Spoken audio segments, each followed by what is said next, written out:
দশম শ্রেণীর ছাত্রছাত্রীদের আমি আন্তরিক স্বাগত জানাই। আমি বলেছিলাম প্রলয় উল্লাস কবিতার সরলীকরণটা বলে দেবো, আমি ডেসক্রিপশানে দিতে পারিনি, কিন্তু এখন আমি মুখে বলে দেবো, শুনে নাও। খুব ছোট্ট করে ভিডিও করছি, যেটা হচ্ছে প্রলয় উল্লাস কবিতার বিষয়বস্তু অত্যধিক সরল গদ্যে আমি বলছি।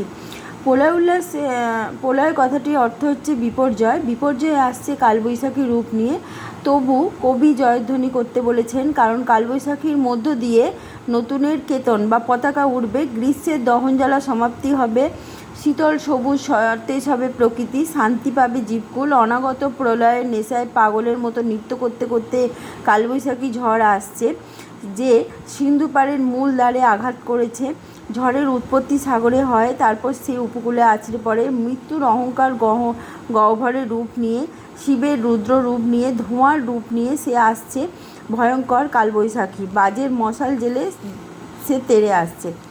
ভয়ঙ্কর হাসি হাসছে প্রলয়ের রূপ নিয়ে কালবৈশাখী, তবু কবি বলেছেন জয়ধ্বনি করতে। ঝড় এতটাই প্রবল মনে হচ্ছে যে তার কেশের ঝাপটায় গগন তোলপাড় হচ্ছে। সর্বনাশী জ্বালামুখী ধূমকেতু যেন চামর দোলাচ্ছে, সমগ্র বিশ্বে তার রক্তাক্ত তরোয়াল এলো পাথারি দুলছে। হাটের হট্টগোলে বিশ্ব যেন স্তব্ধ হয়ে আছে, চরাচর বা পৃথিবী স্তব্ধ হয়ে গেছে প্রলয়ের তীব্রতায় আতঙ্কিত বিশ্ব।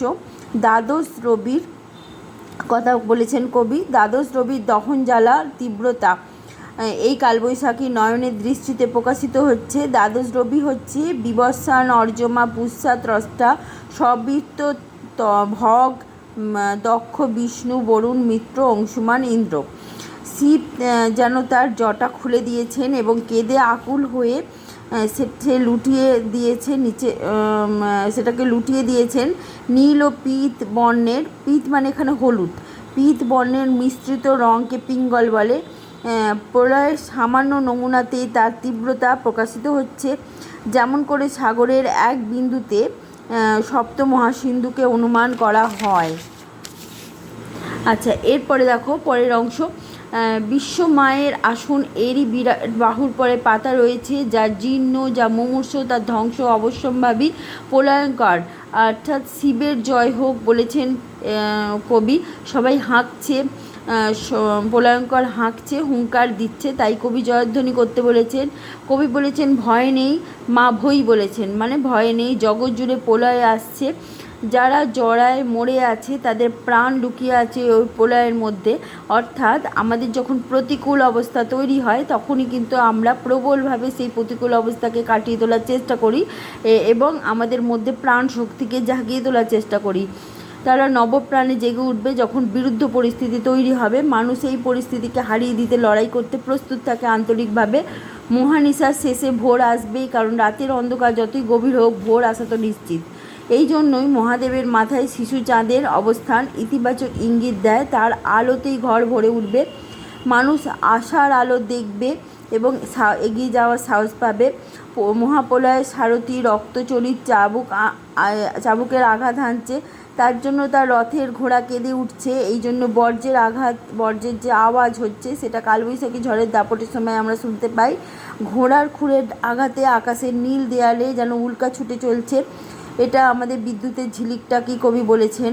প্রলয় আসছে কারণ কারাগারে দেবতা অন্ধকার কারাগারে বন্ধ আছেন, যজ্ঞের যূপকাষ্ঠে বাঁধা রয়েছেন, তাকে উদ্ধার করতে হবে। এখানেই কবি যেন মহাপ্রলয়ের মধ্যে দিয়ে মহা আন্দোলনের কথা বলেছেন। এবং যেমন দেখো, আমরা ওই কারার ওই লৌহ কপাট যে গানটা আছে, আমরা ভাঙার গানেতে যেটা আমরা দেখি যে হা হা পায়ে যে হাসি, ভগবান পড়বে ফাঁসি, শিখায় এহানো সত্য কেড়ে, কবিতার এই লাইনটি আমাদের এখানের সঙ্গে মিলে যাচ্ছে। তাই তার রথ ঘর ঘর, মানে ওই কালবৈশাখী ঝড় যে আসছে তার রথের আওয়াজ শোনা যাচ্ছে, মানে মহা আন্দোলন আসন্ন প্রায়। কবি জয়ধ্বনি করতে বলেছেন। নতুন প্রলয় নতুনের সৃষ্টি করে, তাই তার কেসে বেশে ভয়ঙ্করের প্রকাশনা। ভয় নেই, তার হাসি খুবই মধুর, সে গড়তে জানে, সে চিরসুন্দর, তাতে কিসের ভয়? ভাঙা ঘোড়া তো তারই খেলা, না ভাঙলে গড়বে কী করে? তাই জয়ধ্বনি করতে হবে। বধূরা প্রদীপ তুলে ধরতে বলেছেন, তাকে স্বাগত জানাতে হবে। কাল অর্থাৎ সর্বনাশের ভয়ঙ্কর রূপ নিয়ে সে এলেও সে কিন্তু সুন্দর, তাই জয়ধ্বনি করতে হবে।